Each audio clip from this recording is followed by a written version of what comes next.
include animal kills and carcasses. Viewer discretion is advised.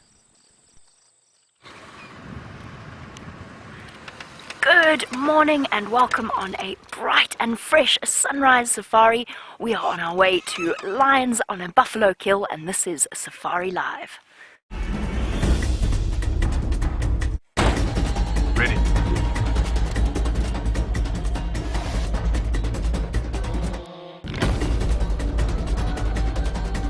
Standing by.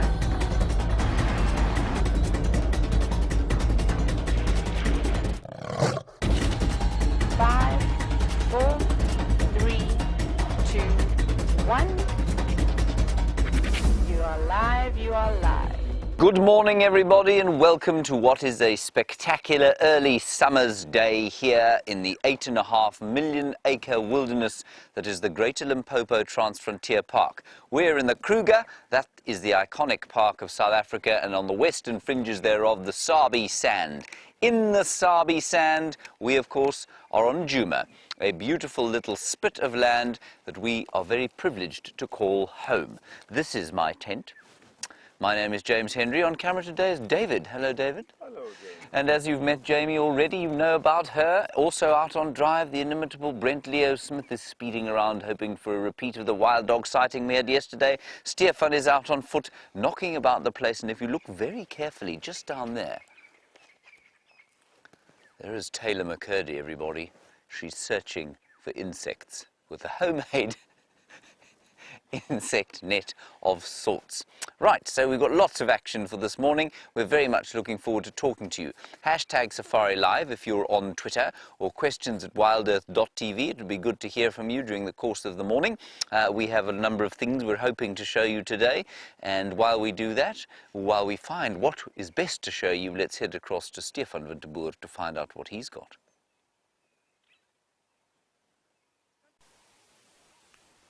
Good morning, good morning. Yes, it's myself, Stefan Tabur, and Jandra on camera, and we are enjoying that sunset that is just peeking up over the horizon.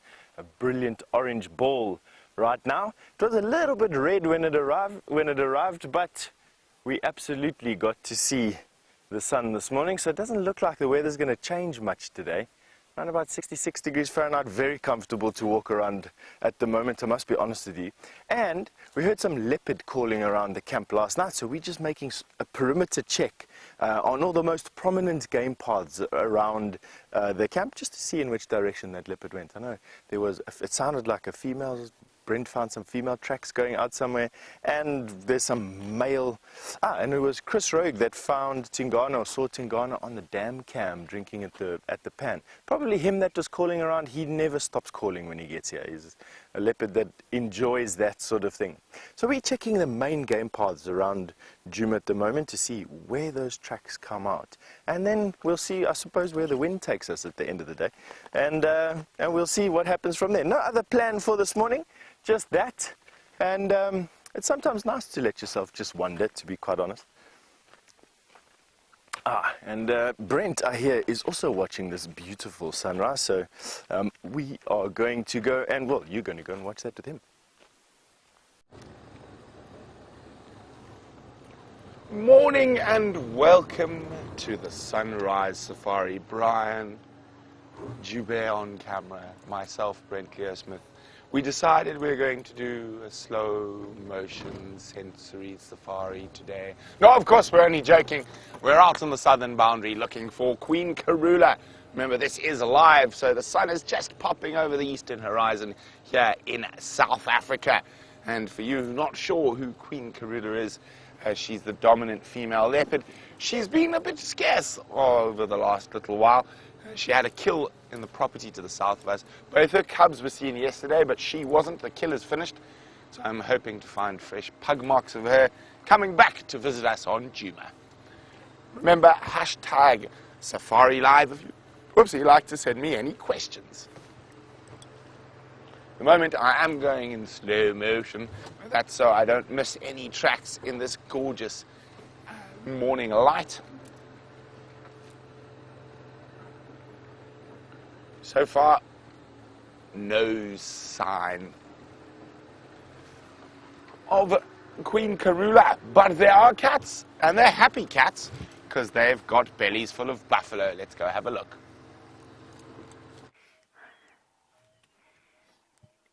There are definitely some very full bellies here, and what a fantastic way to start off our morning safari then, with 5 lionesses munching away on a buffalo, and hopefully at some point 8 little cubs as well. And the lionesses are at this point so full that they're kind of half-heartedly eating, nibbling, kind of like the sort of leftovers of somebody's large Christmas dinner or Thanksgiving dinner. The luncheon sandwiches afterwards. Oh, yummy. Doesn't that look appealing first thing in the morning?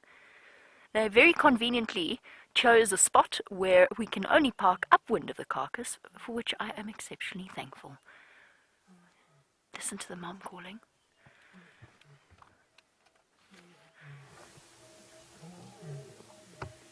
She's calling to her cubs.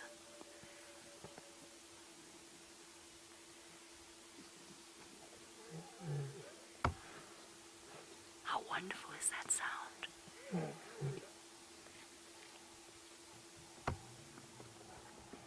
Come on, little ones. Mommy's calling.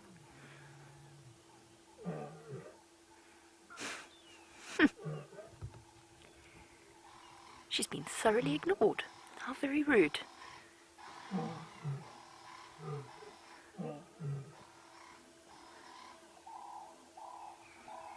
It's a very noisy morning out here. The doves are also being exceptionally vocal. Come on, little cubs. You're being called for breakfast.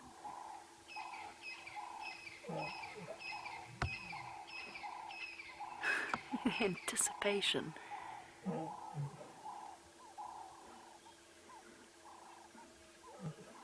Oh, somebody's up.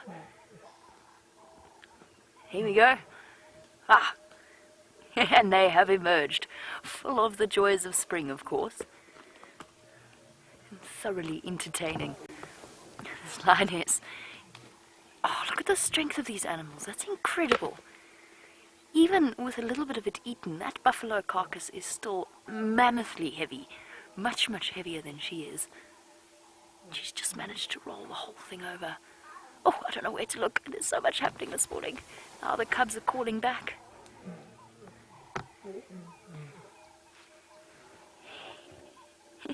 Completely ignoring the calls of Mom. Far too involved in their games. And there's just little lion cubs everywhere. Looking a little bit dirty, like they've been covered in buffalo juice.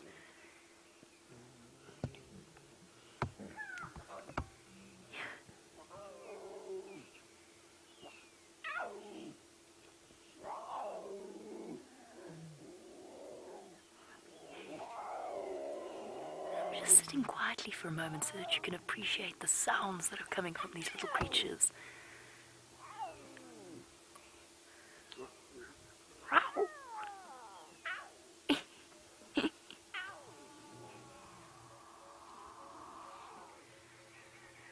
Big fearsome predators practicing their roars.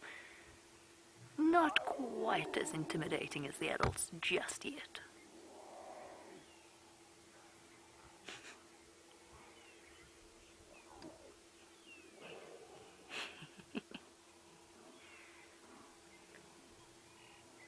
Very contented little cubs, bellies full of buffalo, cousins and siblings to play with, and an endless array of sticks to chew on. And at some point, those little baby teeth are going to stay, the cubs are actually going to start teething. And just imagine what a nightmare it must be dealing with 8 little lion cubs that are wanting to chew absolutely everything, including each other and moms and aunts.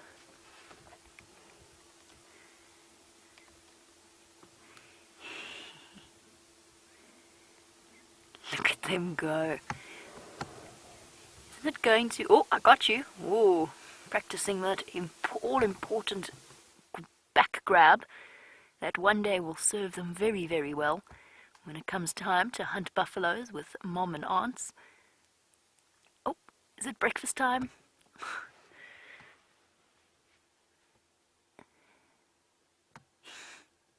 No, playtime.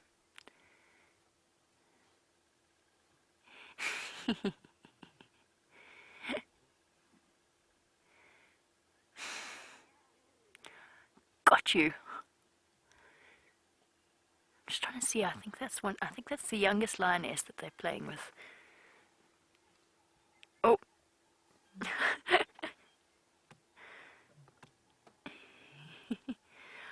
All coming to join in the game.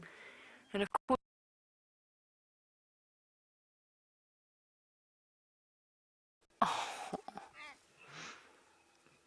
no, that's not the young lioness. It's one of the mums. Yes, I know, girl. Life's tough, huh?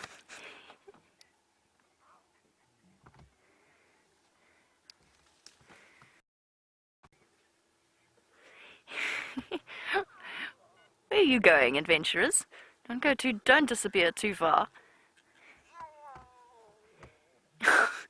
All the way up onto Gowrie Cut Line. My, we are getting very brave. Of course, we always need to do a head count whenever we sit with the Nkuhumas now, having known the tendency of them to go off adventuring and disappear for 2 days. I am, of course, talking about Hansel and Gretel, the cubs that went missing and got lost, and only managed to reunite after 3 days. I think that trauma is a little bit forgotten now. All reunited and very contented, with enormous bellies full of buffalo. Which is amazing, because the last time I saw the Nkuhumas, they had bellies full of buffalo already, and then they went out that night and hunted another one. Oh, look at that. Combination of yoga and breakfast at the same time. Yummy. How thoroughly unpleasant. You stuck, girl. And unless you were wondering, with their full bellies, would they be more willing to share with a male that came through? And as you know, of course, they don't really have a choice in the matter. But lions will always be less aggressive around kills when they have full bellies. So if you watch initially when the lions first make a kill, there's lots of growling at each other, lots of defensiveness over their particular corner of the kill that they're feeding on. And then as they start to gorge themselves, then they get, oh, that poor lioness. She looks so put upon. They're using her as a jungle gym.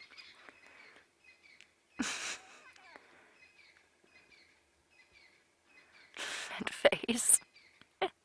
But yes, they will be more willing to share with full bellies than they might otherwise, which makes total sense.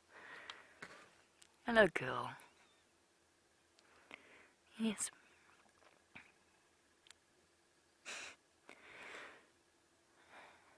As the flies start to gather around the lionesses and their slightly smelly buffalo meal, let's go back over to Steph and see which particular insect he's found for you this time. Have a look at this little guy. We've just been walking on these game paths around the camp just to have a look for tingana or any other sign of any big cat around the camp, and we bumped into this assassin bug. He's still sleeping, he's snoozing in this morning, and the reason for that is that he's a daytime predator and not a nighttime predator, and he needs the air temperature to warm up a little bit more before he gets going. Isn't that crazy? So now he needs to stay hidden. He doesn't have a house to go into, and so what he does is he camouflages himself like a stick. So he's looking exactly like the terminal end of a stick. He's got his abdomen sticking up in the air. He's got his head down very low to the stick. And any nocturnal predator will come and think he's a stick if he doesn't move. The trick with insects is he's got to stay very still. They hunt primarily by feel and movement. Just have a look at that.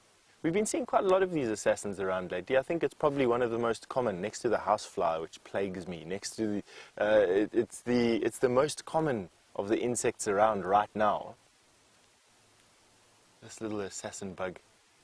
And something that we've noted from time to time is this white abdomen that they have. And right here on the tip of his thorax, which is that middle piece inside there, they've got a slight fuzz, or at least some spikes that come out of that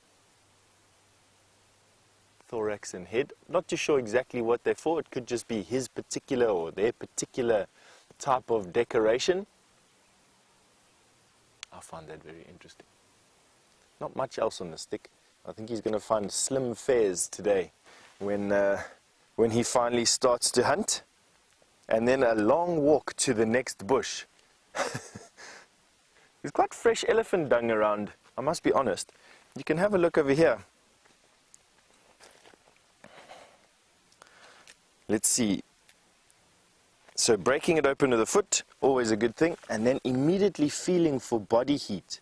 And this is ice cold. They call it the night chill. And you can absolutely feel the freezing temperatures transferred all the way through the dung.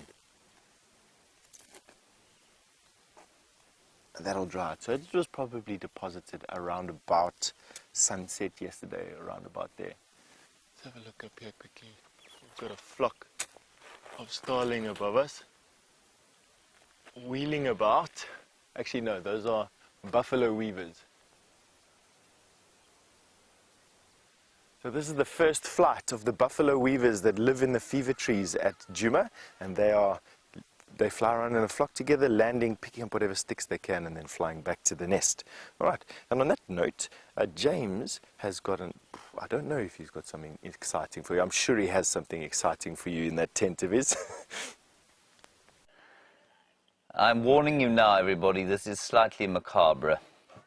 What I have done, just to warn you, is cut off Woody the woodpecker's head. And I have plucked him and taken the skin off, because what I wanted to show you is the astounding tongue. So it is going to be pretty disgusting, I'm going to warn you, but it is amazing. Here is Woody. Woody did die of natural causes. Well, he flew into a window, which isn't particularly natural, but we didn't kill him. Look at this is the tongue, and you can see there where it begins. It begins behind the beak. It goes around the back of his head. It splits in two, and then goes down towards this barbed tip. That's the barbed tip that goes spiking into the holes that he drills. So if we were to put him back, or sort of put it back this way, there it is. That's where it sits in his mouth. See?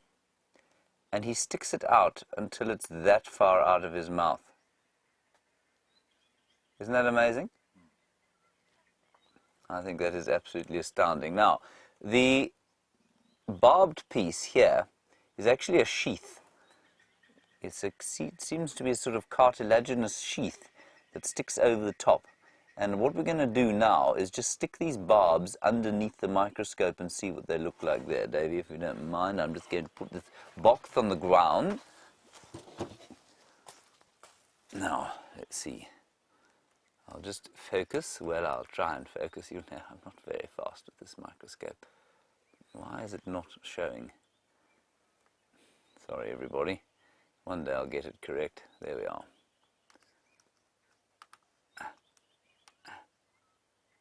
Right, there we are. There you are. So you can see there the barbs. Look how sharp it is on the end. And those barbs are like little spear points. Let me turn it around. There we go. Now you can see they're like little spear points, and they will hook and stab into any little insect that he manages to catch, or that he doesn't manage to, that he used to manage to catch. And so a bit like, I suppose, an old school whaler's harpoon. We seem to, no, we're okay. Good, I thought we'd nearly lost our signal there on the microscope, but it seems to be okay. So that's the sad story of Woody the woodpecker. I'm going to also take the top of his head off and see if we can't find that spongy outer casing that stops his brain from being concussed. So, we have some lions, we have the brain of the woodpecker to look forward to. We're going to go off to a short fake break, and we'll see you just after that.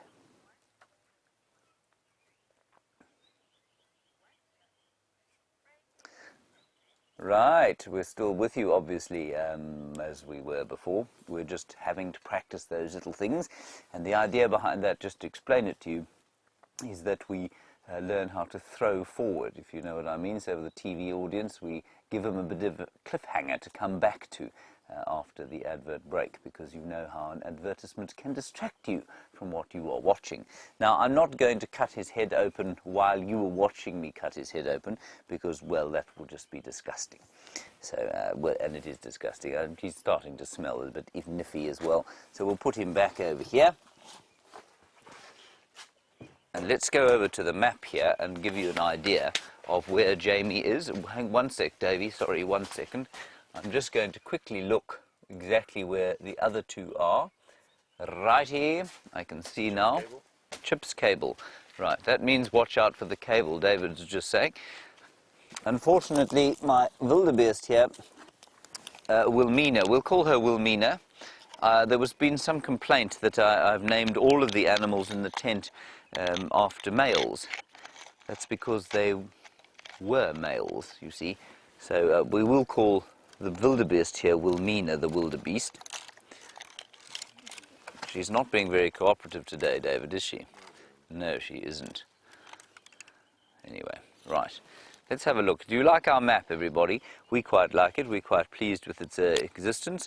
I will just point out some particularly impressive features. This side, perhaps for the shadow, Dave, because it's morning now. This, of course, is the hyena den. That's very nice, yes, the old hyena den. This is the Balanites tree at Zoe's Road. This is the jackalberry tree on Gowrie Cutline, and that is where Jamie is sitting right now with the Nkahumas. That's their buffalo, of course, which is dead. Very nice. And then down over here is Brent Leo Smith. He's sitting over there. And this over here, BLS, big, loud sound. And over here is the African hawk eagles, sorry, the Batalier's nest on Leadwood Road. Yes, that's what that is. We have also one other nest, interesting nest site here, Walby, the Wahlbergs. You know Mr. and Mrs. Wahlbergs, that's where they are over there. And this artwork, everybody, was created by Kirsten McLennan Smith, who moonlights as a professional mapping artist in the camp, which is very nice. And Geraldine also, of course, sorry, Geraldine, yes, Geraldine would also like credit. She did the Photoshop work, which you can see is exceptional. So a team effort here. I think it's a great map. It shows exactly what's going on. Then I think Steph is somewhere around here. He's not too far from that hyena den there. Steph on the bushwalk. And what they are doing is, well, you know what they're doing. They're looking for, perhaps, the luckiness of a leopard in the morning, which would be great. So that's the lay of the land at the moment. I'm not sure what Brent's plan is, but what I think is quite nice to see here, and I don't know if you ever get to see this, but when you go to Cheetah Plains, what happens is you go down onto the southern boundary, and we head across this way, and along this road, and then down, this is Nkoro here, and we head down onto Cheetah Plains, and that road there, you know that you kind of lose us. The signal isn't great, but that's why it's a slightly disjointed kind of thing, and we're not allowed to go onto any of these little reserves. Animals, of course, can come and go as they please, and that's how it goes. Let's head right back to the banks of the great Umluamati drainage with the Nkuhuma Pride. And we are still with our Nkuhumas, making a terrible racket whilst they feed from the milk bar, fighting over access to Mom.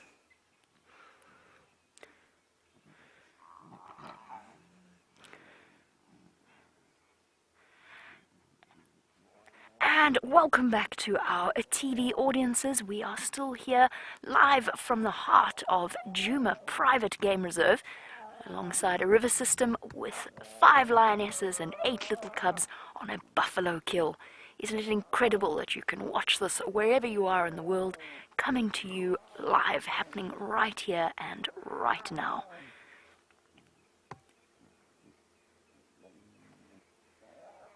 And what a racket these little cubs are making.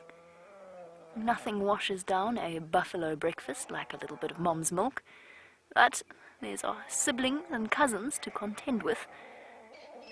I cannot believe the racket these little things are making. It's amazing that that much noise is coming from them.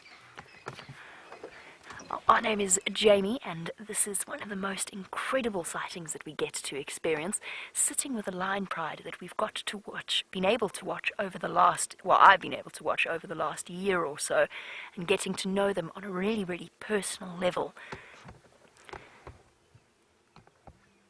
And now to see them with 8 healthy, happy, bouncing little cubs is a truly special experience, especially after what the Nkuhumas have been through over the last year or so, since the takeover of the Birmingham males and the loss of several of their pride members as a result, and the dispersal of their young male cub junior.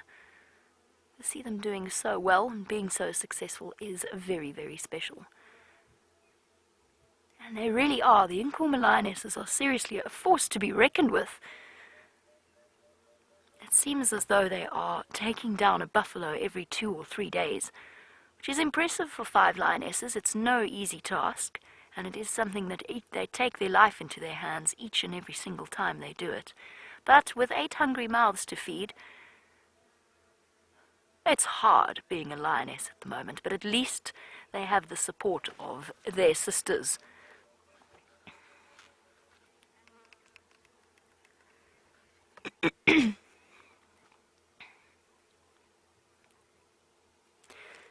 Now, right, so you were wondering about us and the sort of proximity to the lions and how they view us, and whether or not they see us as some kind of weird moving tree or a living thing, and how they respond to that, and if they ever scent mark the vehicles.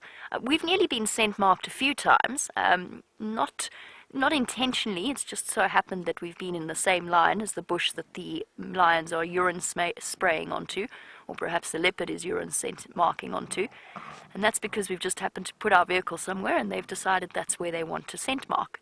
But it's not, the animals never intentionally scent mark the vehicles, no. In terms of how they see it, I think it depends upon the animal. Yes, I think in a way we are as much a part of their landscape as a tree or a termite mound. I don't think they view us as such, though. I know there's disagreement on this. I have never bought into the theory that the animals don't know that there are living things inside the vehicles and that they see it all as one unit. I know for a fact I have been looked at directly in the eyes by certain animals. And I also think, personally, that they know who is in control of that vehicle. Maybe not, but they know that the person in the front is responsible for it. I don't know why I think that. I think it's just experience in terms of watching them look at you. For us, our cameramen sit up behind us and much higher, and yet a lot of the time when the animals are walking past or when they're keeping an eye on us, they'll look directly at the driver rather than the cameraman.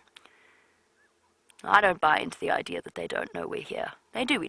We just happen to be not a threat to them and part of their landscape, as I said. And of course, you know, with these, you're seeing it in action right now.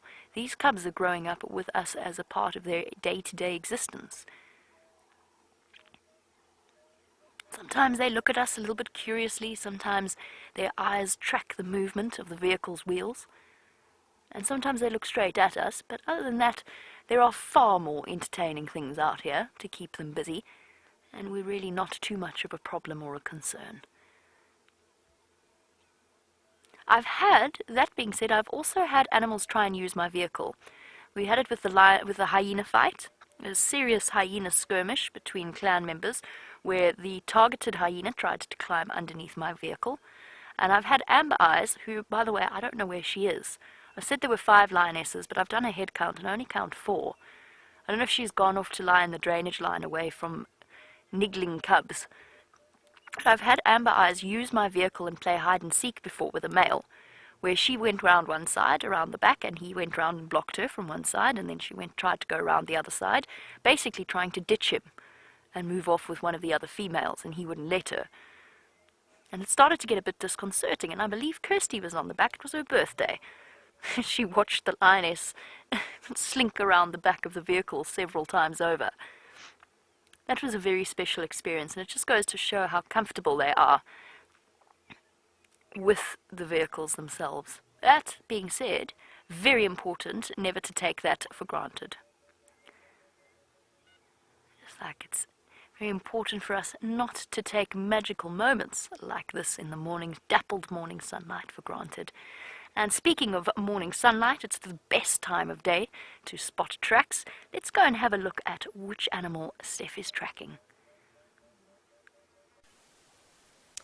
While checking these game paths and tracks around the camp, well, for any of the signs from the animals passing through the night, we are looking for signs of Tingana. This morning, we've come across something that is a herald of the summer to come for us. This is one of the very first tracks of a scorpion that we're seeing, one of the largest scorpions that we've got. And I know it's a scorpion because of this straight line. That is one feature. That's his tail that's dragging on the floor behind him.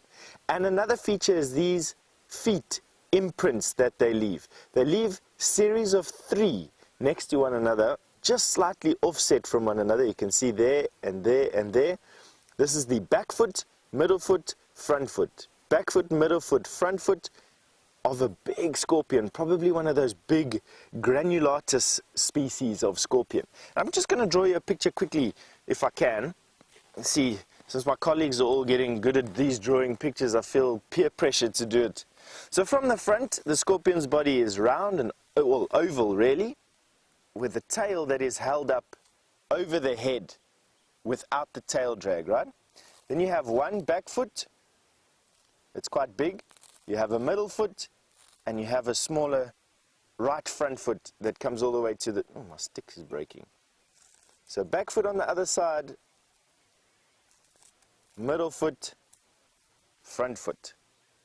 That, from the front, is what the scorpion looks like, and gives you that very distinctive 3 scratches that we're seeing over there. 1, 2, 3, 1, 2, 3. And every now and again, the tail lies flat. The scorpion will look like this from the top. Pincers out this side. Tail dragging on the floor with its legs there, there, and there. There, there, and there. So that's the scorpion from the top view that you see.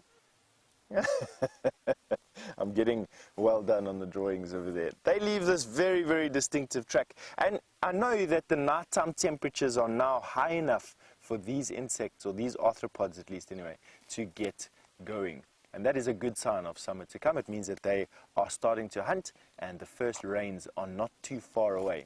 We've got bets going on in the camp. I think Brian's bet is coming up now in the next couple of days. I think it's the 10th, no, it is the 10th or the 15th or the 20th of September.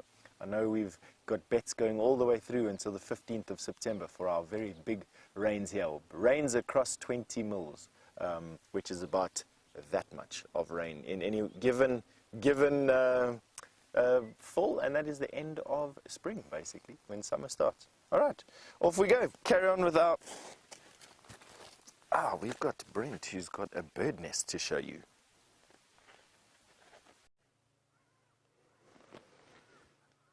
So this is a multi-layered apartment building. There we've got the vultures, being the biggest in the penthouse. And just a floor down, there's a Warburg's eagle in its nest. So we've got 2 predators in their nests right next to each other, and they seem to be getting on okay for now. And of course, in the cheap seats out on the edge are the buffalo weavers. And there is even a buffalo weaver. Looks like one, is it? It is 2. There we go. 3 bird species all sharing the same tree. Lovely big knobthorn tree. We're down on Cheetah Plains. And on Cheetah Plains, I've got a report about a firm favourite of all of ours.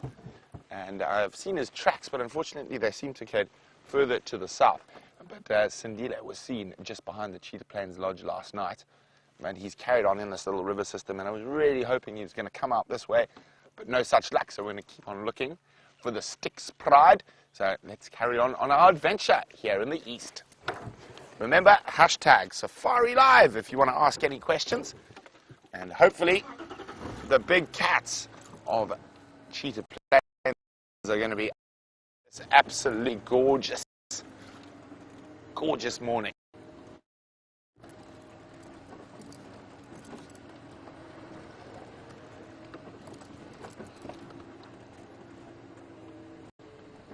Okay, so this is a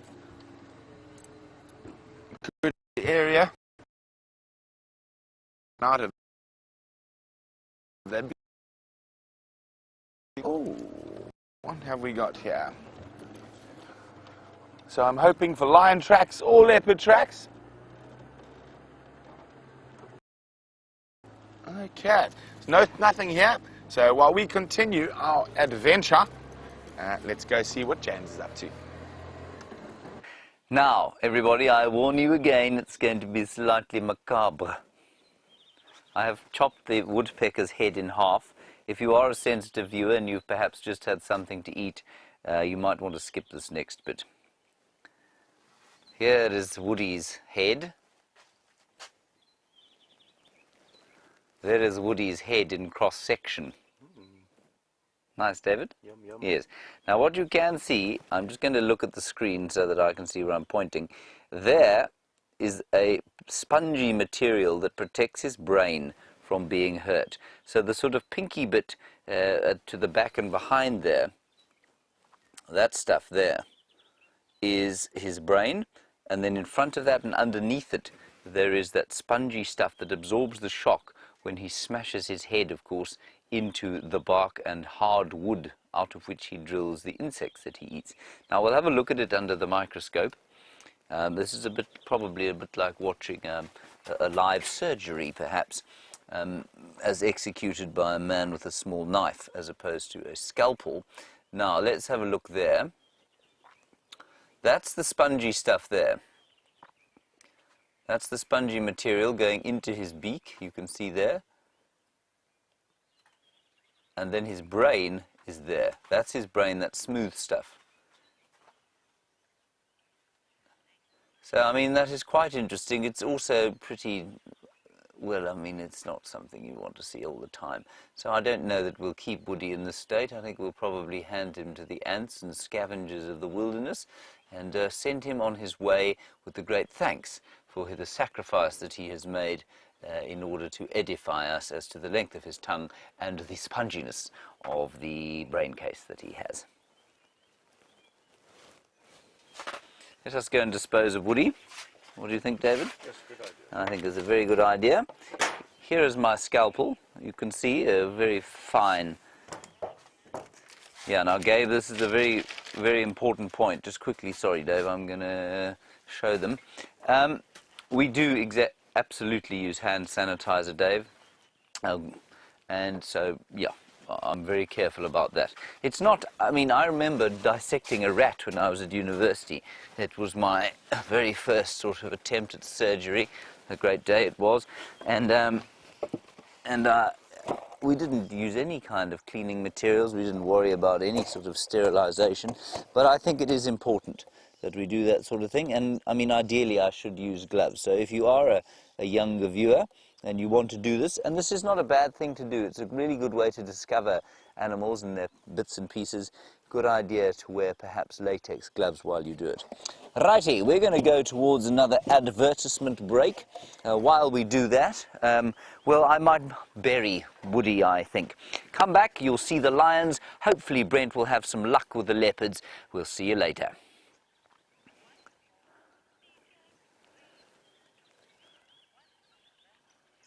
Right, we're back with TV, everybody. Internet, I mean, sorry, I'm just listening to the final control there. Woody is now going to be buried, and then we'll make a little mark here, of course, for him. We'll make his grave over there, and I shall do that while you are looking at the bird that Brent Leo Smith has found on Cheetah Plains. Now, this is absolutely a fascinating dance that's going on.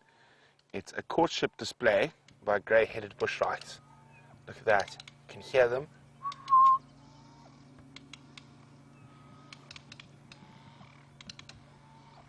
Isn't that incredible? They're going to hop out into the open again shortly. Just going to wait. Oh, they've gone deeper. But you hear that wing, that beak clicking. There we go.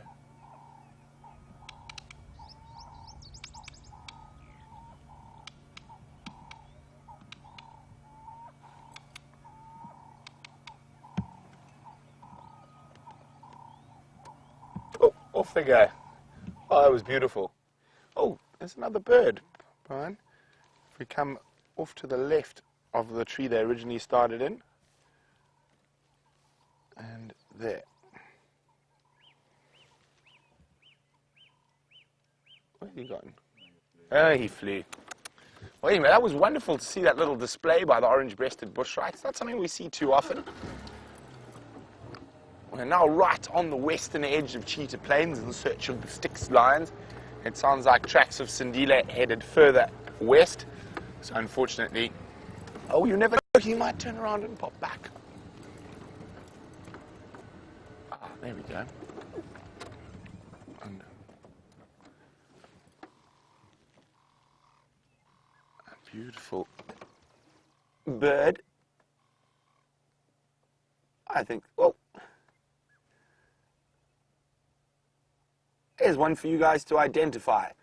Let me know if you know what bird that is. Send your answers through to #SafariLive on Twitter.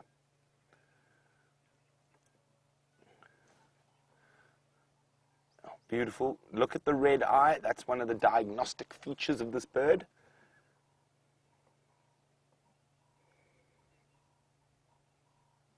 Oh, he's itchy this morning. So one beautiful thing about these clear early mornings, the birds are very active while it's still cool. So we do get a chance to do some nice bird watching.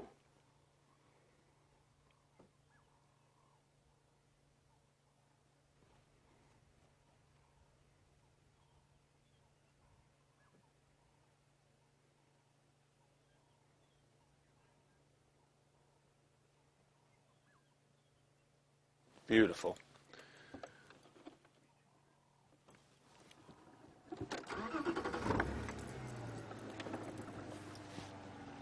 Okay, well, I'm going to keep checking very carefully around here.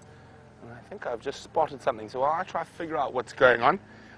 Jamie has got the smallest member of the order Carnivora. The smallest and, well, would we say cutest? We've just been with lion cubs, so I suppose it's a difficult comparison to make. But definitely very sweet little dwarf mongers, and we've arrived at perfect timing as they are just starting to emerge from their burrows. A nice thing about this quarantine group, quarantine family, is that they are relatively comfortable with our vehicle presence, which means they will start to pop up soon. They're just having a little bit of a lazy start. This is the earliest riser. The others are all in those termite holes, and every now and again a head just peeks out over the top. Let's try. Ah. Good morning.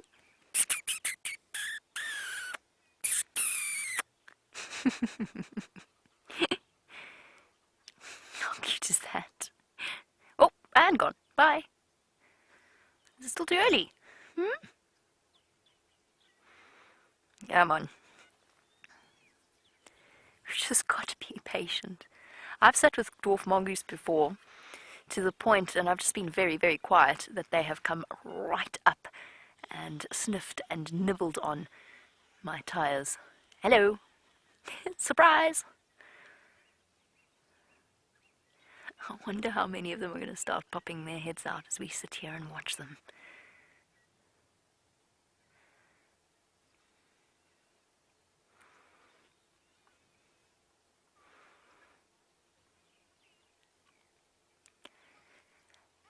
And from the largest of our carnivore species to the absolute smallest, welcome back on your live safari experience here in the middle of Djuma Private Game Reserve. And what a treat we have for you this morning. This is the smallest member of the carnivore family, a little group of dwarf mongoose, and they are just waking up, popping their heads out of the holes and starting to emerge. Now, my name is Jamie, and you are on a live safari experience, which means that you can send through your questions on #SafariLive on Twitter. And we get to just sit and watch as these wonderful little creatures decide to start popping their heads out of the holes. Let's see if we can't get them to come out.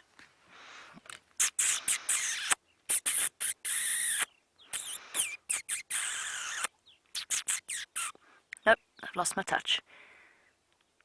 They're not even looking at me. Now, dwarf mongoose in midwinter tend to be rather lazy risers. Oh, look at those sharp teeth. What that means is that they wait until it's quite a lot warmer before they start to pop their heads out. But on spring mornings like this morning, emerging at 7 o'clock in the morning is not beyond them. Although some of them, just like people, are a little bit more, it's a bit easier for some of them to get started in the morning. Let's put it that way. And those two are early risers, and the early dwarf mongoose catches the scorpion, in theory. Yes, good morning. What they'll spend their first sort of half an hour to 45 minutes doing in the morning is coming out and sitting and sunbathing. It's like the dwarf mongoose equivalent of your cup of coffee. Their morning rituals, stopping to groom each other and reaffirm their bonds.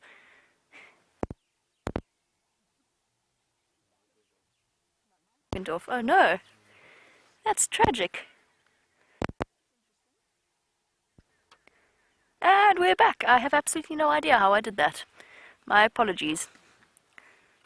Apparently I disappeared. That's alright. You had the mongoose to entertain you. That little one that's popped its head out on the right is my favourite. Come on. There we go. The tiniest of little creatures with a fascinating social structure. And we've just been with, as we said, the largest carnivore, the lions, with their social structure. The dwarf mongoose have a slightly different approach. We saw all the little cubs moving from pride member to pride member and doing what's known as allo-suckling. Dwarf mongoose, instead of all of the females having babies, only one will. She is the alpha female, and she doesn't tolerate any other offspring being born. What she'll do, and what the entire family will do, is be devoted to caring for the offspring of the alpha pair. A little bit of a contrast to the way that the social structure of the lions has evolved.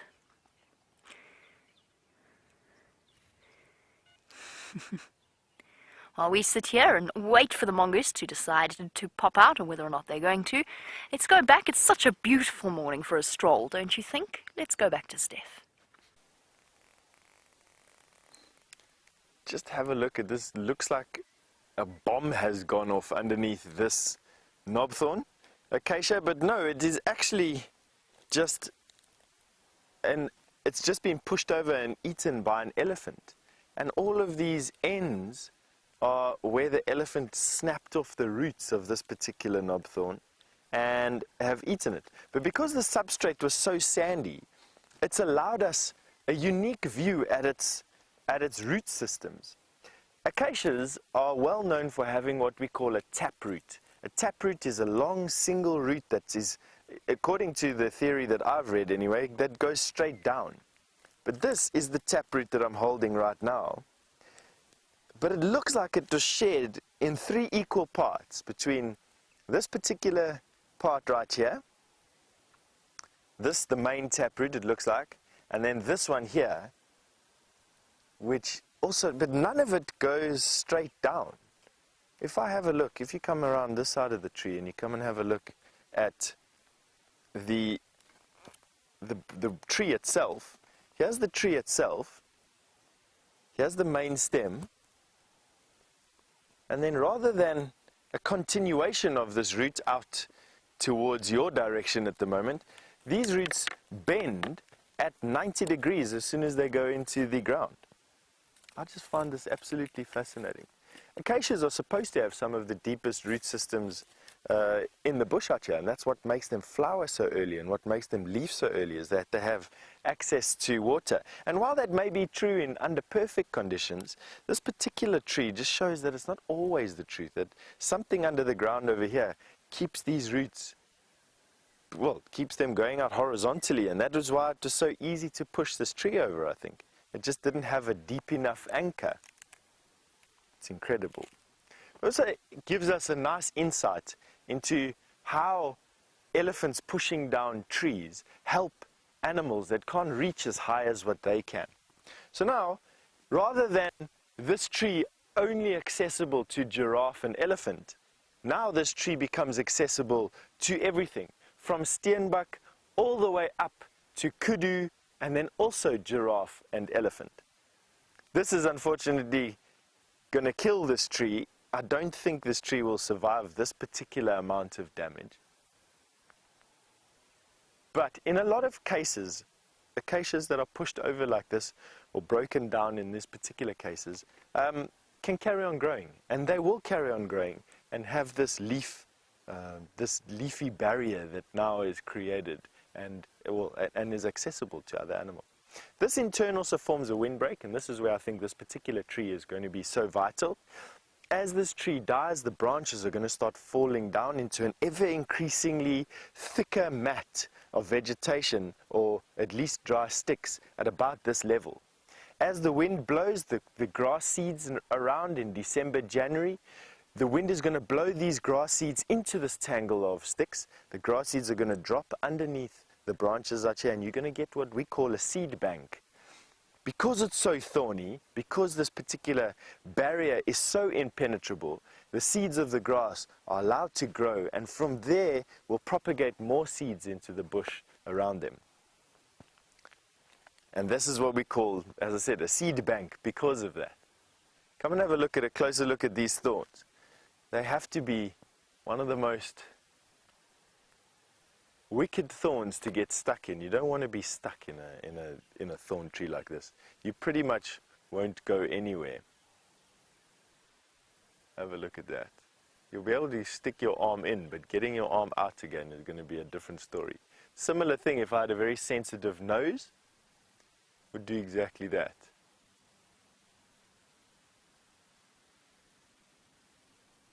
Very nice. And it's given us some decent view of some of this lichen that's growing on here. Now, lichen is a plant that is made up of a symbiotic relationship between algae and fungus. The algae has chlorophyll in it and can photosynthesize and make sugars from that. The fungus utilizes the plant material to make carbohydrates, and together they live together in these leafy sheaths, and together they grow and they spread, and it is called lichen. This partnership, I would say, but it's one organism, one was not a creature, but it's one plant. And on trees and plants where nutrition is easy to find, they grow relatively quickly. But on rocks where nutrition is not easy to find, they grow very, very slowly, up to 1 centimeter per 100 years. That's as big as my fingernail every 100 years. Interesting, hey? Now, another man that is incredibly interesting is Mr. James Henry. And what is even better is we have him crawling around outside of his tent. Indeed, I am crawling around outside the tent, everybody, and I'm crawling around outside the tent because Herbert yesterday found us this rather astounding nest, which he says is a waxbill's nest. It had fallen from the tree onto the ground, but in it, everyone, is a little egg, which has been rejected. Now, I must just say that we did not take this out of a tree. It fell to the ground, and I think this is probably last season's egg. It's covered in waxbill dung, as you can see there. Can you see that, Dave? Yep. Oh no, it's come apart. There we are. Tiny little egg. And from that would have emerged a little baby waxbill. Unfortunately, this baby waxbill did not make it out of its egg. What we're going to do now is go and examine whether we can find perhaps some mites. Now, we have seen the Styx cubs, who Brent's looking for, and we've seen that they do seem to have what we think is sarcoptic mange, which is a mange caused by mites. I think we're quite quick to make that diagnosis. There are lots and lots of different kinds of mange that animals can get out here. It may or may not be sarcoptic mange, but let's see if we can find a mite in here, and we'll see what it is all about, really. Let's head across to Brent Leo Smith now. He is not with the Styx Pride, he is with something infinitely rarer. Gobble, gobble, gobble. A wonderful flock of ground hornbills. There's 6 of them, including a juvenile. Unfortunately, we only got a good sight of one at the moment. We just watched one of them feed a little snake to the youngster. Now, I'll try and get you a view of the youngster, because you'll see he doesn't quite have that developed red on the face like the adults. There's that little one gone. Oh, that one looks like there's one looks like it's catching something.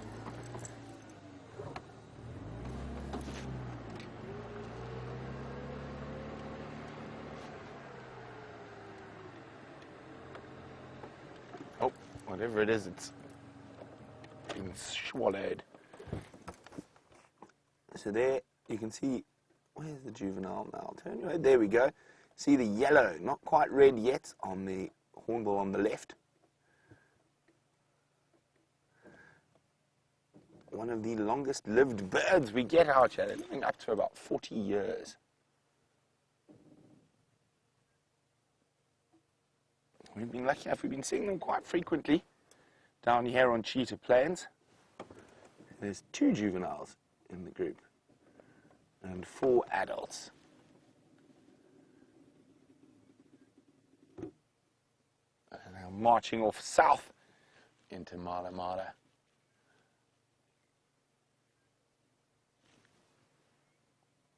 Oh, dove just appeared on top of frame, flying directly at us there.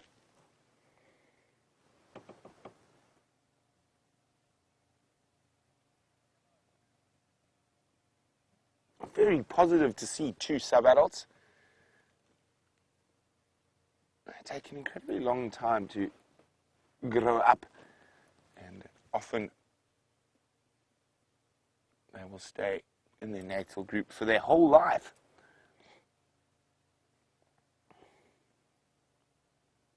Very particular feeders, and very finicky when it comes to nesting. They need very, very specific set of criteria for a nest. It has to be a big hollow tree, and normally in this part of the world they're found in jackalberry hollows. But if anything affects them around the nest, they will abandon that nest, and they might not mate or breed again for 10 years. And it's one of the reasons that they are so endangered. Probably one of the biggest things that knocked the ground hornbill population early on was pesticides. Oh.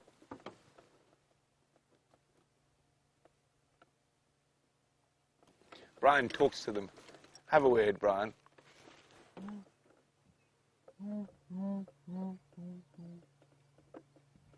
Yeah, there.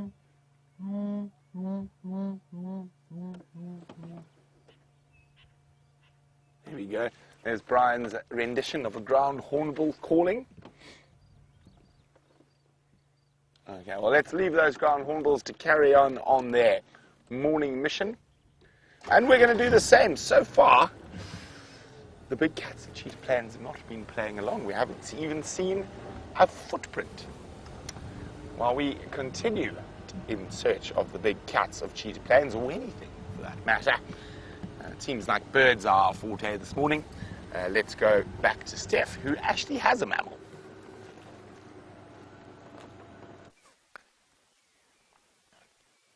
We definitely do have a mammal. We've got a zebra in the distance. Doesn't seem like he wants to play with us, in actual fact, of letting us get a little bit closer. But that is just because we're on foot. And don't forget, man, an animal like this, or a potential food source, has been in competition for many, many years. Many thousands, many hundreds of thousands of years, in fact.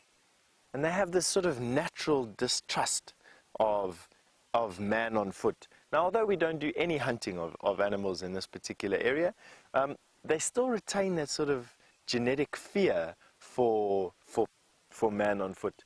And we'll see if we can get a little bit closer in the next couple of minutes. Let's see if we can go a bit closer there, Jean-Jacques. Come, let's go. It looks like there's more than one zebra.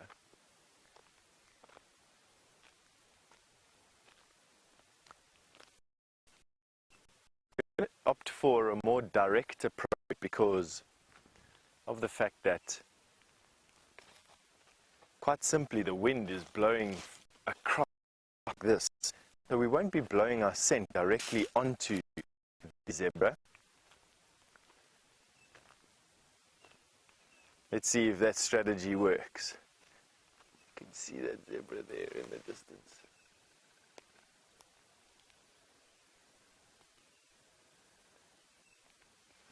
At least we got to show you a zebra. Now they're busy walking off. They're in this area because this is pretty much the last couple of patches of grass that we can see. You can see that the grass cover here is not too bad in actual fact. You can see that even though the termites have been at it and even though the zebra have been at it, it's not, these tufts of grass are still substantial enough to, I suppose, support things like elephant and zebra and hippo. Oh, there's just such a fantastic smell to this type of grass. It's sort of a wintry grass smell.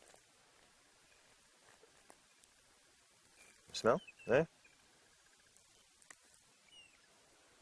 Oh, it's a beautiful smell. It's sort of, I don't know how to say it. It gives me these feelings of these crisp mornings and these misty, crisp mornings in winter.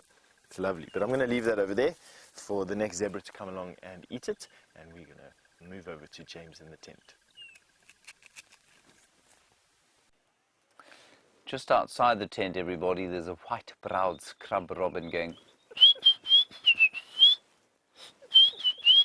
Davey's there. He's actually just on top of the tree there. You see him? He's perched on the tree there. He's just flying up over the top of us. He's raised. No, he's gone.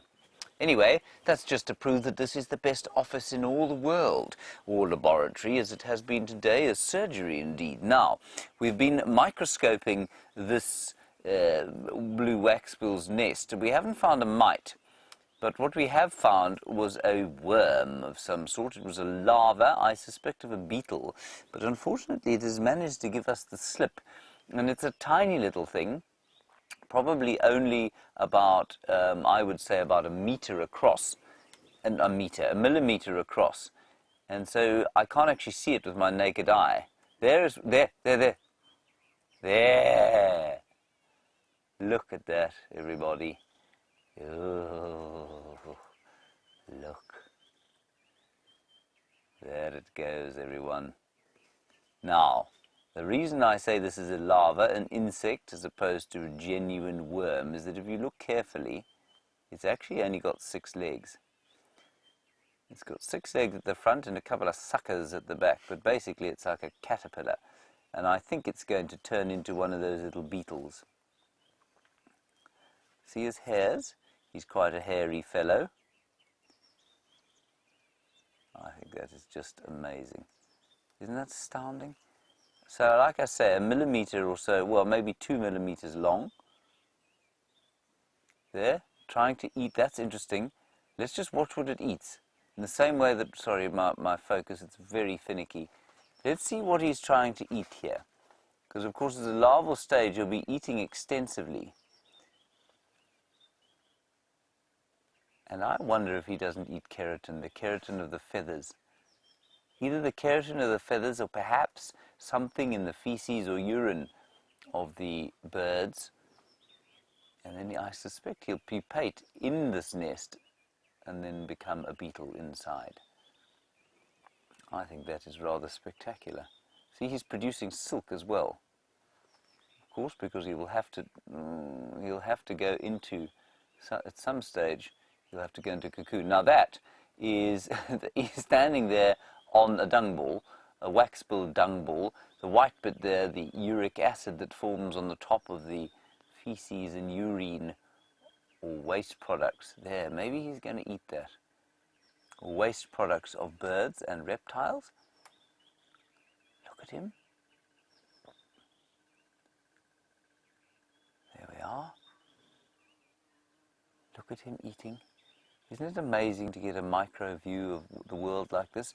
Then just look at the left-hand bottom side of the dung ball. You can see the little suckers that he's got there. Those are not legs. See that? They're like little sort of, well, yeah, suckers, basically. And if you look at the front of him, there you can see the legs moving now. There are the legs. There's little claws on them, all 6 of them. 1, 2, 3 on this side, 3 on the other. And at the back, I'll just try and focus in on them, the suckers. 3 each as well. And that, of course, is why those inchworms, which sort of move along in that inchworming fashion, move like they do. Gosh, how very, very fascinating indeed. So I think we've decided quite successfully that he is a dung eater.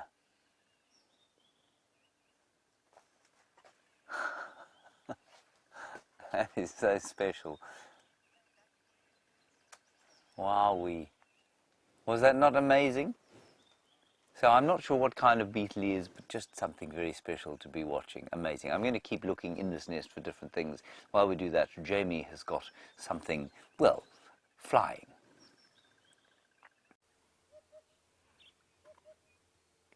Oh, look at this. It's been a long time since we've had a chance to see a hoopoe, and we've got him calling. Just listen. It's incredible.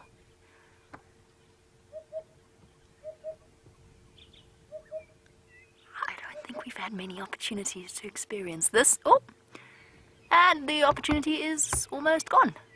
Well done, VM. How awesome was that? Do we have the best cameraman, or do we have the best cameraman? Yes, we have the best cameraman. That was absolutely wonderful. That was a hoopoe, and many of you will actually be familiar with them. And you do get them in other parts of the world as well. So that sound, that whoop whoop, well, it's not very difficult to guess where the name comes from, is it? Whoop whoop. Whoop whoop. I want to try something. I left the dwarf mongoose for now. I don't know if this is going to work. But yesterday I found a nesting pair of Scops owls in our garden at Inger's. I want to try and see. I don't think we're going to be able to get a view, but I'm going to give it a go. They're just outside Mr. Voz's room. Alex Voz, our Russian genius. I'm going to try and see if there's going to be a way to get you a view of them. If not, then I promise I'll borrow Brent's camera and I'll take a picture of them. Which tree was it now? So this is where we live. I'm getting a behind-the-scenes glimpse into our world, and I happen to know that Mr. Voz was in final control, so we're not running the risk of bumping into him while he's just waking up. Oh, this might not have been my brightest idea. I can't even remember which tree it was.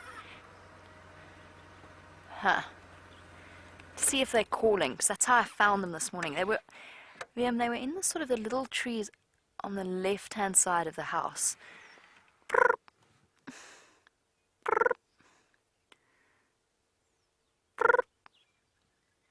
That's what we're listening for.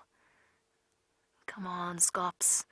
They're the tiniest of the owl species, and they're very, very difficult to spot. And I think this might not have been my best idea. Not my best plan in the entire world. I'll show you a picture of what a Scops owl looks like. How's that? And then I will take a picture of them if they're still there. And when I'm finished with our sunrise safari, and if Brent lets me borrow his camera, which of course he will. Or, yes, he will. Right, what does a pearl-spotted owlet, sorry, not a pearl-spotted owlet, a Scops owlet look like? parrot. I can hear a parrot. Yes. Well done, Vim. You'll have a look at a brown-headed parrot instead, as they flutter off frantically. Awesome. Not the bird we were going for, but a lovely bird nevertheless. The African scops owl. Beautiful little birds, and they just have such grumpy... Now, this artist has been flattering to the scops owl, because they have incredibly grumpy expressions. They look so thoroughly unimpressed with you when you find them. That's a more accurate representation. Narrowed eyes glaring at you. That's the rufous morph, and then the grey morph is the one that we have living in the garden. They stare at you. They're just a little bit larger than my palm, or than my hand, but only by a little bit. Tiny, tiny little owls with their beautiful ear tufts. So they're lovely little birds, and I would have really liked to have been able to show you, but I think I slightly, overestimated or underestimated the distance between the road and the back of Inge's house. Sorry about that. It was a good attempt. I tried. Let's go and see what else we can find you. Now, I've been listening to the Game Drive channel, and it sounds as though, for those of you who sent through those updates on Tingana, it sounds as though he has wandered towards Buffelshoek. I'll keep listening to see if that is the case. Gone up towards Sydney's dam side, and by the sound of the alarm calls, he might be there. But that, of course, it could be Mvula. And Tingana might have given us the slip and gone elsewhere. So I'm going to go and check the western boundary of Djuma before we make our way back to that lion sighting. And then to go and do a good scan for the big male leopard, Tingana, who often proves to be quite elusive. And of course, there's no better way to search for leopards than to look on foot. And Steph has the inimitable Herbert with him.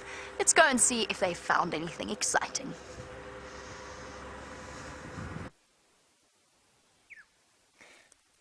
Walking around over here looking for any sign of these leopards, we have actually managed to listen or hear of some signs. We're walking towards an area now where we heard some kudu or nyala bulls barking just now. And that bark is in response to seeing a predator. The last tracks of these leopards that Jamie is talking about, of Tingana at least anyway, are moving out in the direction straight at your lens, or straight at you and out at the back. But before we go and carry on looking for leopards, I just wanted to share this with you. This is the larder of a southern tree squirrel. Have a look at this. These are marula nuts, and the nut has a seed in it, usually 2. In this particular case, 3 seeds. Have a look there. And the squirrel has eaten out, has chewed away that thick woody casing around the marula nut and has extricated the seed. Have a look at that. And there. Now, you probably find that these nuts came from the closest marula tree. And the closest marula tree to where we are right now is that one behind me. And my feeling is that the squirrel would collect the nuts or the seeds on the floor, and then this would be the first cavity or tree cavity that he or she could find, running here, storing nuts. And I mean, there must be, let's just quickly count. I'll put them up in my hands here for you.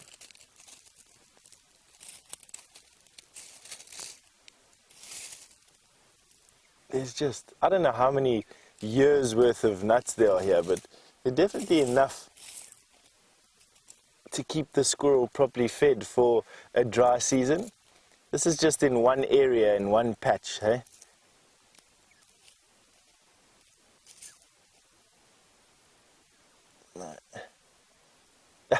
Have a look at this. That's just in one patch. That's awesome. Now, I don't know exactly where the squirrel has gone, but you probably find that with the amount of fruit that a marula tree can produce, and I mean they can produce bunches of these fruit, you probably find that this squirrel has a larder in almost every cavity around this tree, and will have similar larders in every cavity around every other marula tree that's growing in this area. And there are quite a few. You can see this one here behind me. There's one over there. There's another one at the back of that one.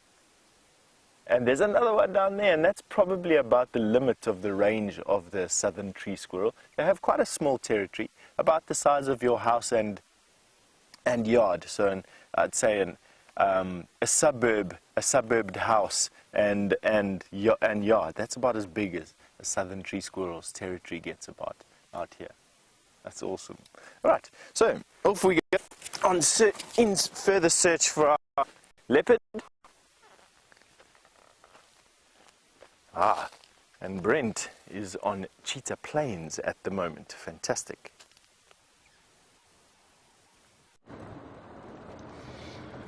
Well, the big cats of cheetah plains are proving to be somewhat tardy, I think is the correct word this morning. They're late. They haven't pitched up. I'm going to have a word with them. And look, there's a single vulture. He's also wondering, where could the big cats of cheetah plains be? Here we go. One poor vulture. Oh no, but there's more vultures, Brian. All around us. What could these vultures have spotted? Could there be a tardy cat around? I think it needs further investigation. What do you think, Brian? I think it needs further investigation. Let's go investigate. What could it be, one asks?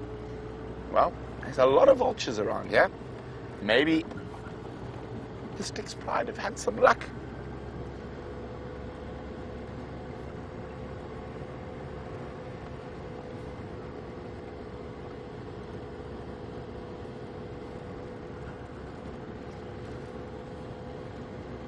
Well then, to James, Joanne and Deborah, it indeed was a black-backed puffback. That was that little bird from the bird quiz. Now, let's go see. Have the Styx Pride sent another buffalo down the River Styx? So when I first got to know the Styx Pride many moons ago, they were a very big pride, not just 3 lionesses as we have now, but there were about 12 lionesses.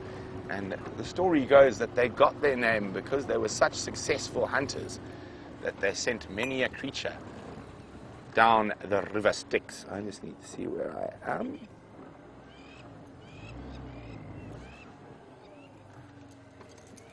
Okay, I think it's worth looking down here. All the vultures were centered around that area.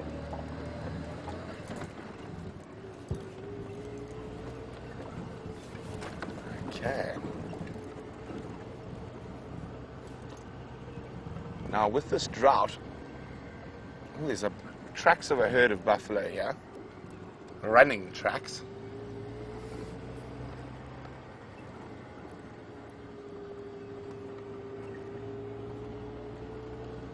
Here we go. Oh, more vultures. Lots and lots of vultures. And there's Ephraim. What is Ephraim looking at, I wonder?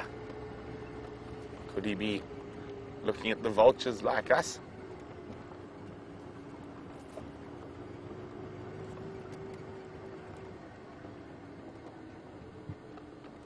How's it, Eph? Very good, and yourself, and Paul? Is my light still on? Oh, thank you. I forgot them on today. Okay. Down that side.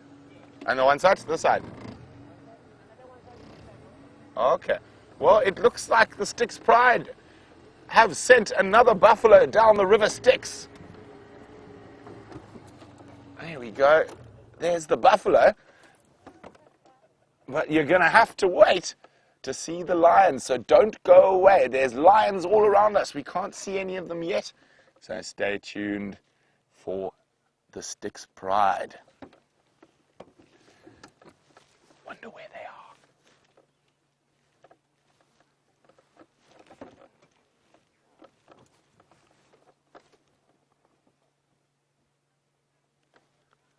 course, they're right in front of us, actually. Well, at least some of the cubs.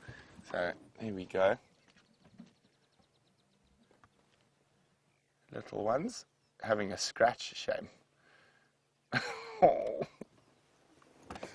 Itchy, itchy, itchy. Using that fallen marula as a rubbing post.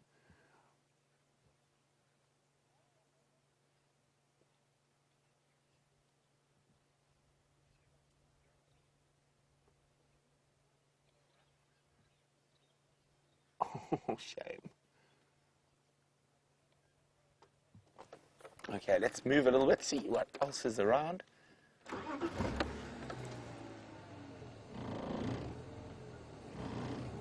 Lots of vultures. And of course, well, we've got some of the cubs now. Where are the lioness? Oh, there are cubs everywhere, spread out around us. They're the vultures. 1, 2,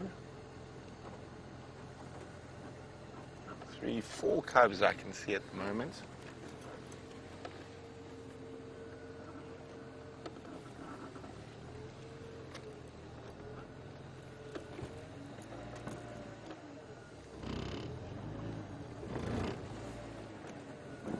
Okay, here's one of the cubs looking nice and fat. Hello, Scruffy. Hi, Laurie, in Arizona. Laurie would like to know, would the male cubs ever join their fathers in a coalition? No, they would not, Laurie. The males, their fathers will actually chase them away. The reason for that is that they will start mating with their sisters and mothers, and they need to ensure genetic health in lions. It's one of the reasons the male cubs are chased away when they get to about 2.5, 3 years old. Now, Laurie's also wondering, would the Styxen and Kumas ever join forces? There's a possibility that the young males of both those prides might join forces, but the prides themselves, no. They are different females, and they will actually fight each other for territory.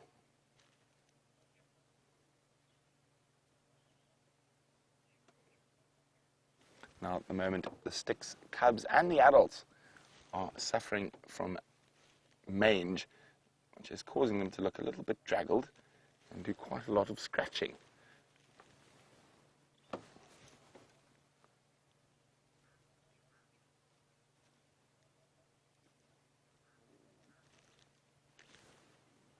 Oh, that one's looking particularly bad. That's one of the smallest Styx cub. Is really not looking well. There he is there. Fat belly, but he's almost got no hair.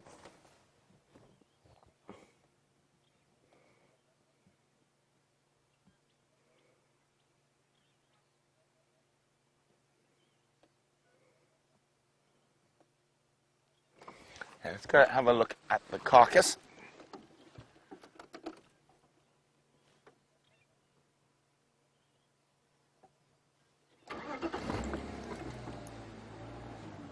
You can see one lioness now. So of course there are 3 lionesses in the Styx pride, and the last time I saw them there were 6 cubs. There could have been 7.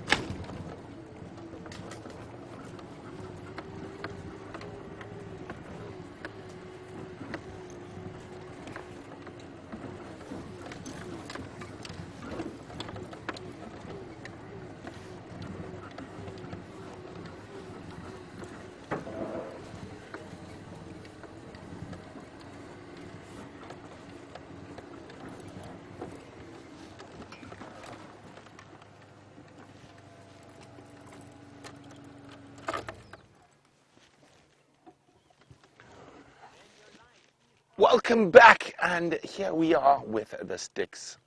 And of course, as I said, they sent another buffalo down the river Styx. And isn't this exciting? This is our other main pride. We see a lot of, we've been with Jamie and the Nkahuma pride in the west.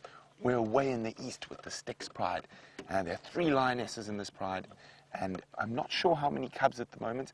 There were originally 8, but the last time I saw them, there were only 7. And it looks like they've caught a buffalo cow here.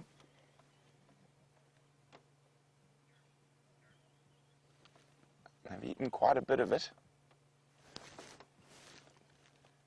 And the one lioness is lying up close to ensure the vultures do not come down and steal their hard-earned meal. The rest of the pride are spread out in little bits of shade behind that lioness. There is a male around here somewhere. We're going to go look for him. He's part of a coalition of 4 big males known as the Birmingham Boys.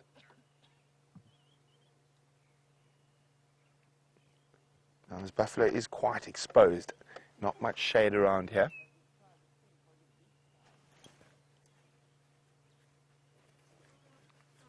Therefore, unfortunately for them, the one lioness has to keep tabs, make sure the vultures don't descend and devour.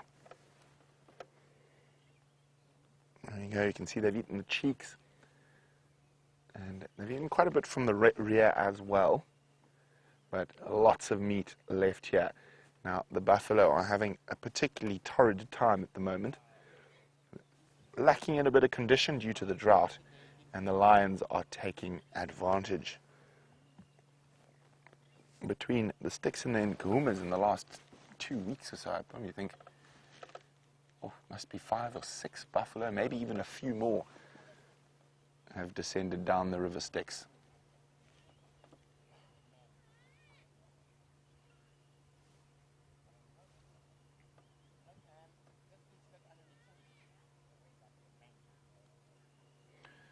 So we're going to go have a look for that big male lion that's sleeping around here somewhere.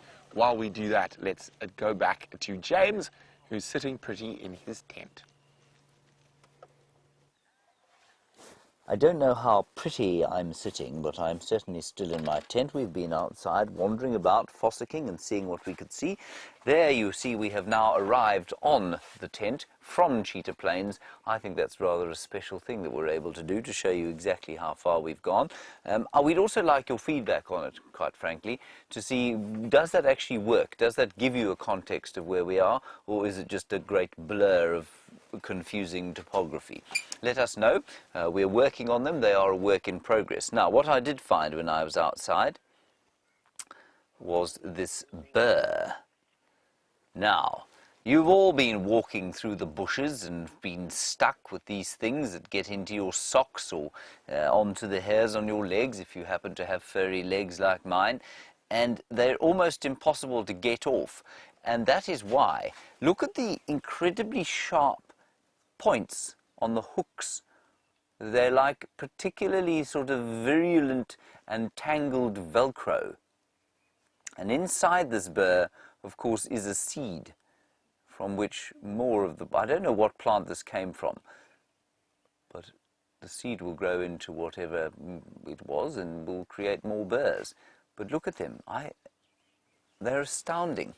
Now, if you come back to me, what I will do is I'll show you, oops, how sticky it is. Just watch my hand as I open it out. You see that, David?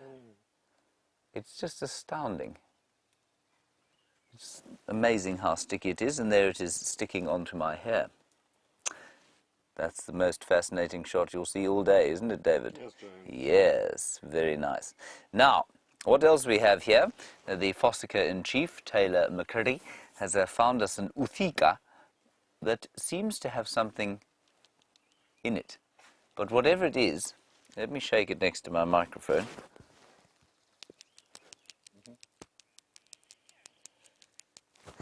Whatever it is, I don't think it's alive if it's bouncing around like that. So let's open it up. We'll put it onto the microscope, onto the little table of the world's most irritating microscope. We'll cut it open with my very fine scalpel blade. You can see that I have here the same one that we use to behead Woody. It is, I'm afraid, bespattered in woodpecker blood. We're just going to chop the end off, maybe. It's proving quite difficult to get into. Right, there we are. Now, open it up. You can see there, can you, David? Yes.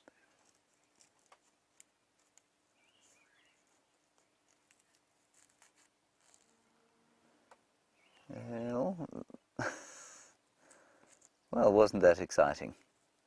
That is a little bit like opening up a gift that is a box and finding in it nothing. Ah, there's what was there. That's that's what was making the noise. That little piece there. Let's put him under the microscope and see if it is in fact an alien life form or just something that is like a stone. I suspect the latter quite strongly. Let's go up a little bit, push it under there, and try and focus. This is absolutely riveting, isn't it, David? I mean, it's a real world of discovery. I don't know what that is. It looks like a piece of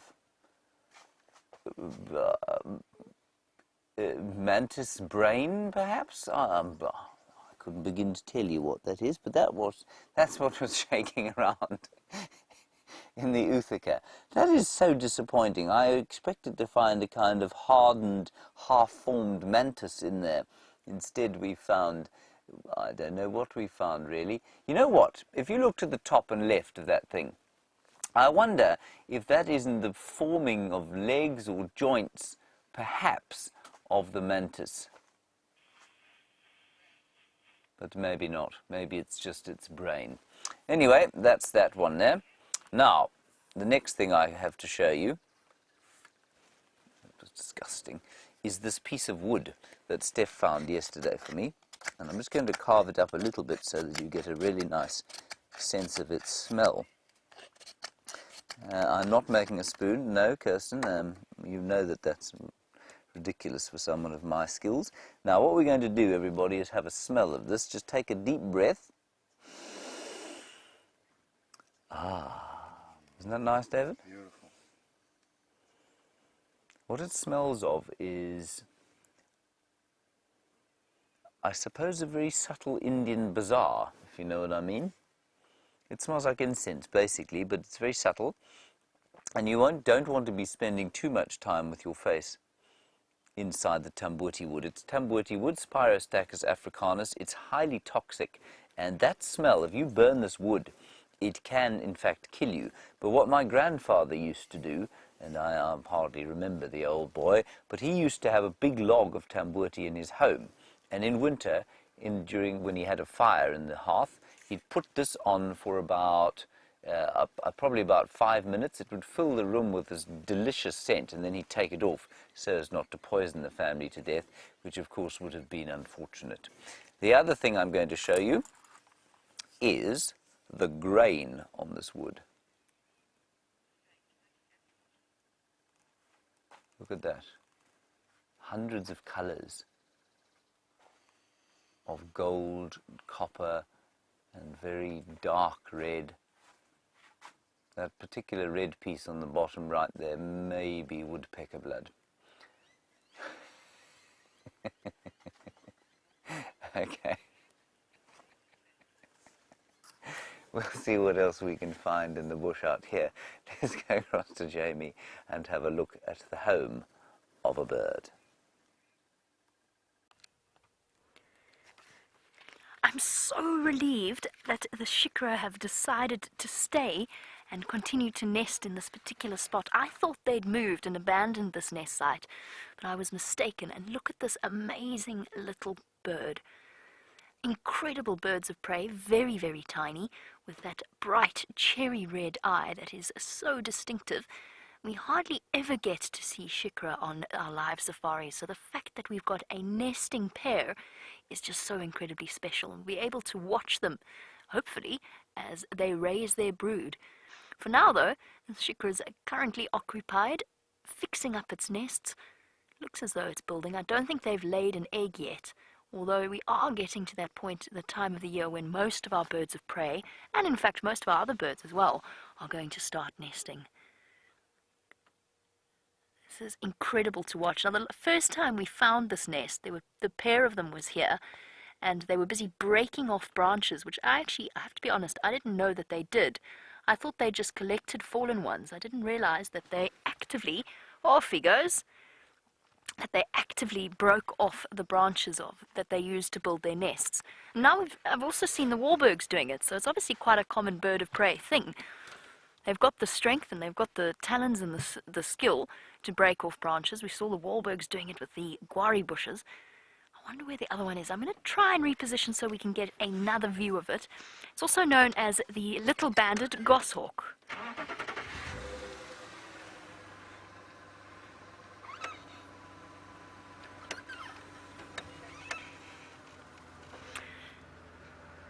Now this is the smallest of the goshawk species that I think we see out here. I'm trying to think if there's one smaller. I don't think so.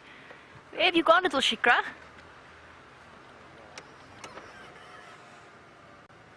Yeah, he definitely stopped there. Where did he go from there? Oh, there. Here we go. Awesome. Now, James, you were wondering, James Richard from New York, good morning as always, and welcome to our sunrise safari. You wanted to know which of our birds lays the smallest eggs. I don't know which bird would lay the smallest one. My suggestion would be a fairy flycatcher, since it is one of the smallest, tiniest little bird species that we get out here. I'd actually wouldn't mind passing that question on to some of the other guides, perhaps Brent and James, and see what their opinions are, and Steph, in terms of which would be the smallest. My guess would be a fairy flycatcher would be very, very small. And of course, there's sometimes a bit of a strange correspondence between the size of the bird and the size of their eggs. Oh! That's exactly what the Shikra thought of that sentence, which is fair enough, because it wasn't really a very well formulated one at all. I sort of mean that... Oh, bye. Off he goes again. Let's try this one more time. I sort of mean some birds lay eggs that are disproportionately large for their size, and some slightly smaller. That was what that entire convoluted sentence was meant to mean. The pair of them are here. There's two. One is still in the marula tree, and the other is gone. The joys of live wildlife filming, particularly when your subjects have wings. Come on. And particularly when they decide to pop themselves straight into the sun. There you go, you should be able to see it from there, Viam. In the back of that marula tree. There we go, well done. How exciting is this? The joy, of course, of our live safari experience. You might come out here on safari and perhaps maybe even a couple of weeks driving around, but you'll never have the follow-on that these live drives are able to provide. We can stay here, and I'm really hoping that they will. We'll watch them as they raise food, and off they both go. And they're heading off. They've got to balance their time between nest building and feeding themselves as well. And of course the female has to start to really bulk up so that she can prepare for egg laying, dedicated to raising their brood. Now there's that messy nest one last time.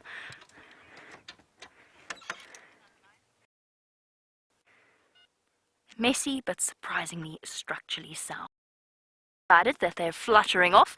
Let's go back over to Brent, who's done a marvelous job of finding those Styx lions on cheetah plains. Let's bounce all the way back to our... So we've caught up with the big male lion, and he's having a snooze in the shade. And while we've been sitting here, something else, you're going to have to come back to see what it is.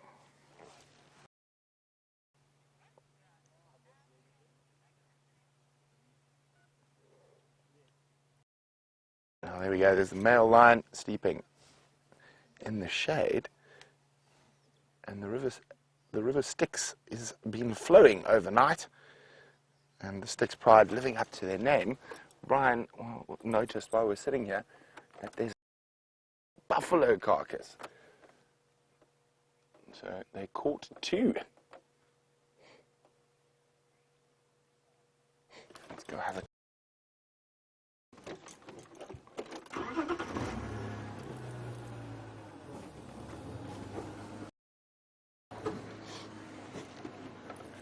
now, with the amount of vultures around, and there's already 2 carcasses, and the cubs, I almost wonder if there's a third.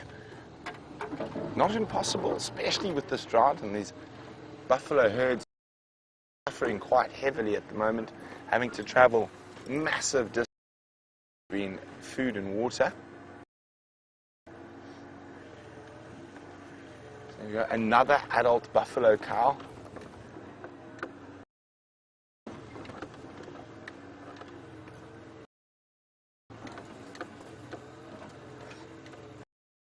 And, oh, there we go. They've eaten a bit more of this one.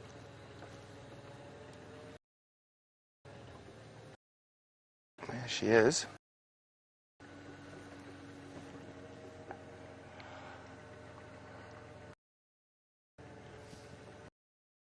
There's another lioness, so we've seen 2 lionesses now. How's that, Brian?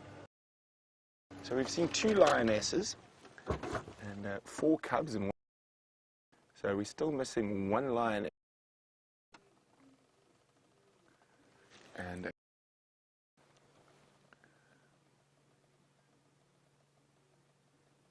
now Fran's wondering how long will it take to pick a buffalo.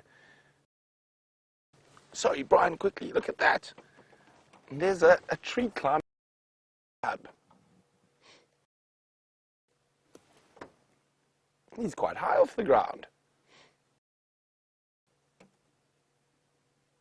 Sorry, Fran, distracted there by... Now, it all depends. Fran sometimes can be picked hours, especially if there's enough vultures present. From the vultures, it'll probably 2 or 3 days. But let's go back in the tent.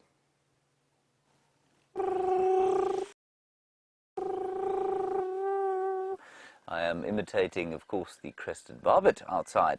We've been looking at egg sizes on, and we have found that the smallest egg that we can find so far, grey penduline tit egg, just 14 millimeters, or just over half an inch long. Apparently slightly longer than that, at about 25 millimeters, which is about... We're going to Tech Loop.